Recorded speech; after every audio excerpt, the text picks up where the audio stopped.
Sore itu Ricky terlelap tidur di rumah kontrakannya di Kasongan, Palangkaraya, Kalimantan Tengah. Dua orang polisi telah mengintai dan siap menyergap Ricky. Barang bukti apa? Gak ada Pak, gak ada barang bukti Pak. Kamu sembunyikan di mana? Ini kenapa Pak? Kok saya ditangkap Pak? Nanti kamu jelaskan kepada kantor. Pak, lepaskan saya Pak. Handphone sama jaket bawa. Barangkali kita menemukan. Ikut. Aduh. Pak, lepasin Pak. Pak. Ricky tak berkutik. Polisi menangkapnya sambil menyita 2 buah ponsel sebagai barang bukti. Selanjutnya Ricky digelandang ke kantor polisi.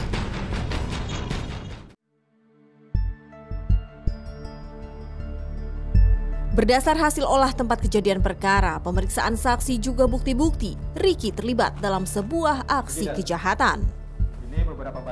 Ricky menjelaskan bagaimana kejahatan itu bisa terjadi.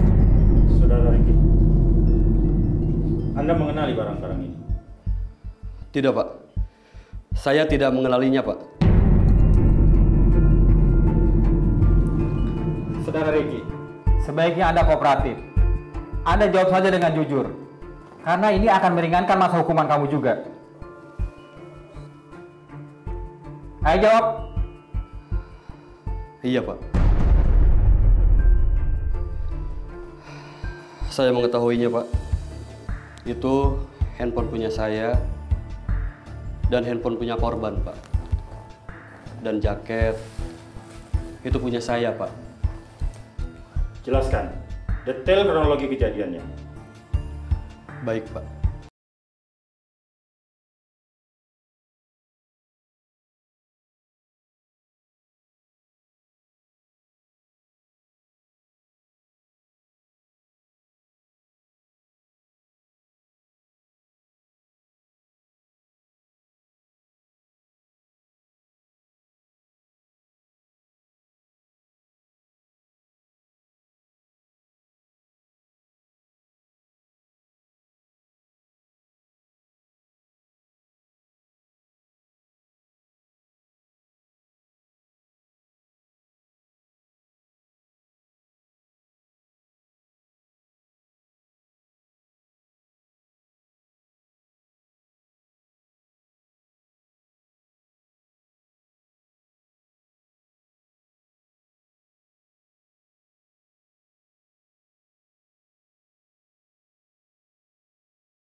Oke, niat awalnya demi perbaikan ekonomi.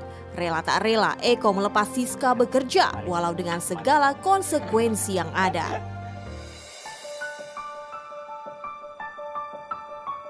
Jika kau rindukan aku akan datang. Mungkinkah kita kan selalu bersama, walau terbentang jarak antara kita. Banget. Mama.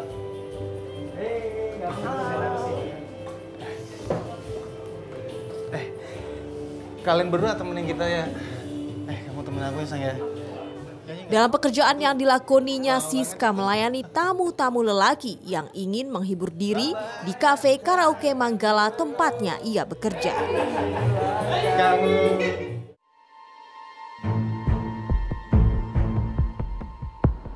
Siska karena pekerjaannya terlanjur sering pulang malam. Eko merasa tak berkenan karena tak ingin sesuatu terjadi menimpa istrinya. Sampai akhirnya ia terpancing emosi. Siska. Ya, kamu kenapa sih? Kok kayak marah-marah gitu? Jam segini kamu baru pulang. Kemana aja kamu? Ya aku kerja lah. Mas tuh harusnya ngertiin kerjaan aku. Iya, aku tahu. Kamu harus punya batas waktu dong. Masa ya tiap hari kamu pulang malam terus? Ah udahlah, capek aku. Aku mau istirahat. Siska, aku belum selesai bicara.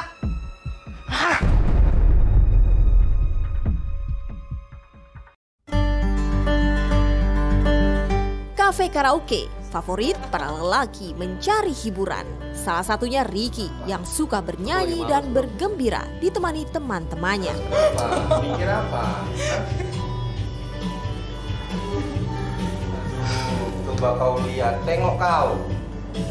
Cewek cantik begitu. Ricky kepincut melihat paras cantik Siska. Boleh kenalan nggak, Mbak? Namanya siapa? Siska. Aku Ricky. Kamu udah lama di sini? Kamu udah lama di sini? Lumayan. Kamu? Aku dari tadi sih. Udah sering dong. Aku kesini kalau misalkan lagi bete aja. Oh iya. Lagi ya pengen seneng-seneng baru aku kesini. Kamu stay di sini? Iya. Sejak awal pertemuan, mereka terjebak buayan asmara terlarang. Kita lanjutin di luar aja. Boleh. Selamat bersenang-senang hidup. Biar nggak bete. Demi nafsu dan syahwat semata, keduanya tidak peduli walau masing-masing sudah memiliki pasangan. Siska dan Ricky terjebak asmara terlarang.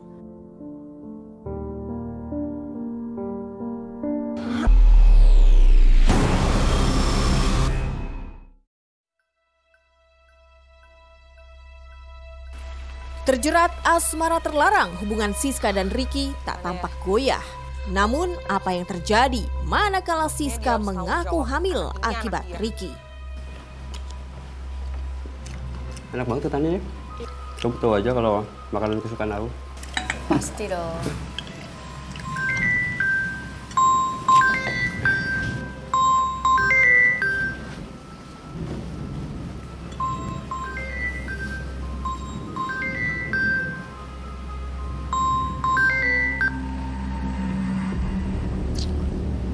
Halo Mas. Mas, aku hamil. Apa? Kamu hamil? Gak mungkin. Gak mungkin kamu hamil. Aku nggak mau tahu, kamu harus tanggung jawab. Gak bisa. Aku gak bisa tanggung jawab. Mas, aku nggak mau tahu. Ini anak kamu harus tanggung jawab. Kalau kamu nggak tanggung jawab, aku akan kasih tahu istri dan semua keluarga kamu. Ingat itu, Mas. Siska. Halo. Cah, malah diputusin lagi teleponnya. Ancaman Siska membuat Ricky tak berdaya karena ia tak mau bahtera rumah tangganya berantakan gara-gara Siska. Siapa, Mas? Bukan siapa-siapa. Udah, makan lagi.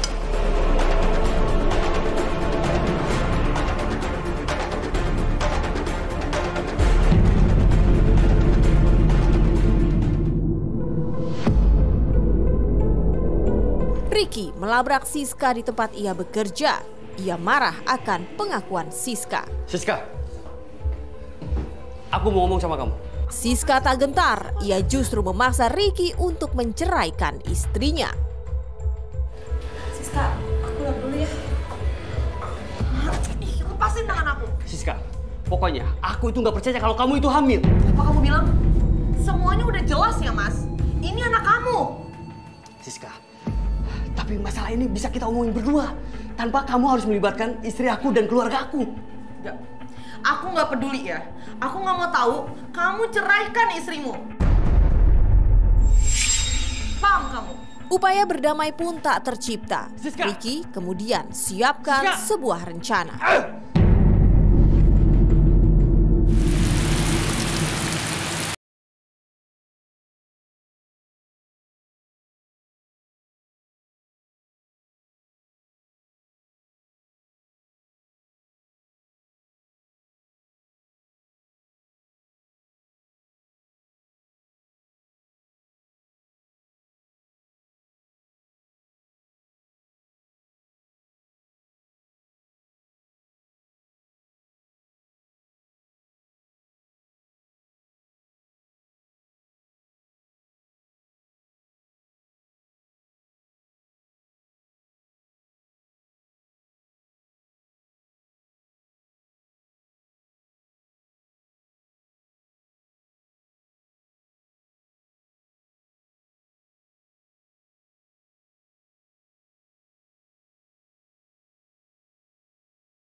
Gagal, Ricky tampak kesal.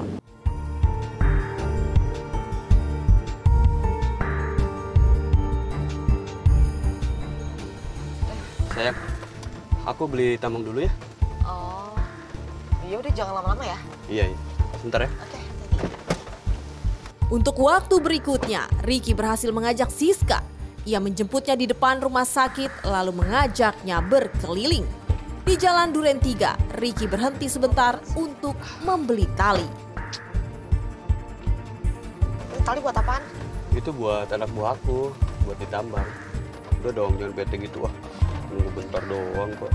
Siska tak menaruh rasa curiga ketika Ricky membeli tali. Walau sesungguhnya Ricky sudah menyiapkan sebuah rencana untuk Siska.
Malam, Ricky mengajak Siska ke lokasi yang sepi, seperti yang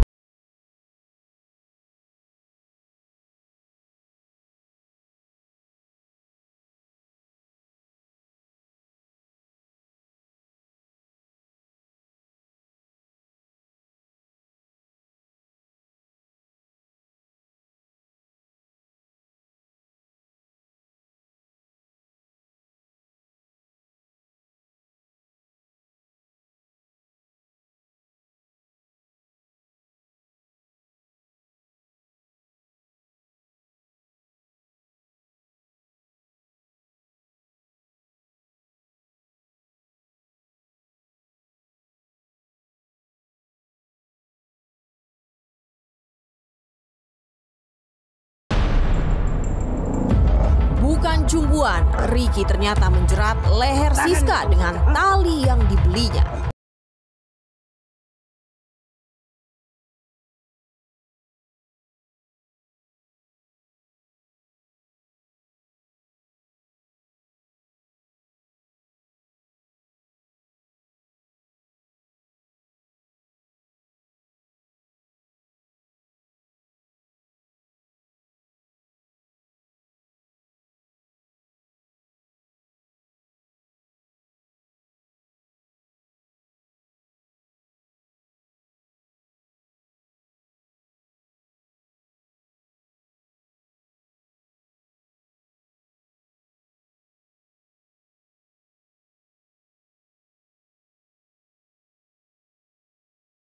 Yang dilakukan Ricky selanjutnya, akankah aksi jahatnya meninggalkan jejak? Terus saksikan Waspada akan kembali setelah jeda.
Usai menuntaskan aksi kejahatannya, Ricky melarikan diri ke kota Palangkaraya, Kalimantan Tengah. Di sana, Ricky bersembunyi di rumah kerabatnya.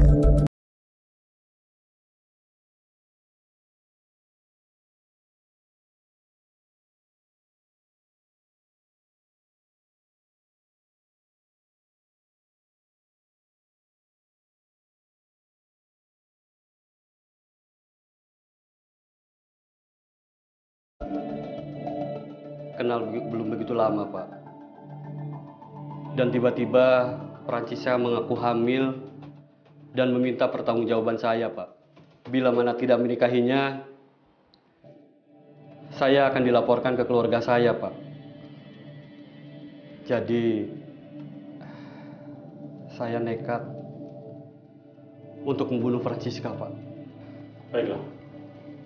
Untuk sementara, keterangan Anda sudah cukup. Pak Andi, Siap, Dan. kembalikan di datanya. Siap, Dan.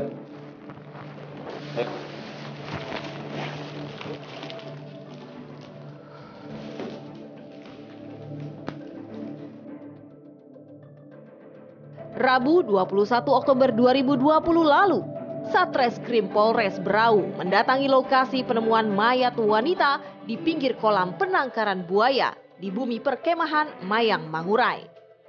Kondisi korban setengah telanjang dengan wajah dan kedua tangan terikat. Polisi menduga wanita itu adalah korban pembunuhan. Untuk memastikan penyebab kematian, polisi mengotopsi jenazah korban. Hasil penyelidikan kita, ya, kemudian kita dapat mengamankan barang bukti, sepeda motor, mobil, ya, jam, ya, kemudian identitas pelaku sudah kita dapatkan dari hasil inafis. Berdasar hasil otopsi, jenazah teridentifikasi atas nama Francisca alias Rere alias Vicky, seorang ibu rumah tangga warga Tanjung Redep, Berau, Kalimantan Timur. Satreskrim Polres Berau pun bergerak cepat. Hasil pemeriksaan alat bukti dan keterangan saksi, akhirnya polisi menangkap Ricky Ashari di rumah kerabatnya di Palangkaraya, Kalimantan Tengah. Di hadapan polisi, Ricky Ashari mengakui semua perbuatannya. Saya pribadi nama Ricky Ansari pelaku pembunuhan oleh saudara Francisca. Saya ingin minta maaf dalam-dalamnya untuk keluarga korban, terlebih suami korban, orang tua korban. Saya siap jalani hukuman saya. Saya mau cukup pulih untuk keluarga anak saya. Saya usaha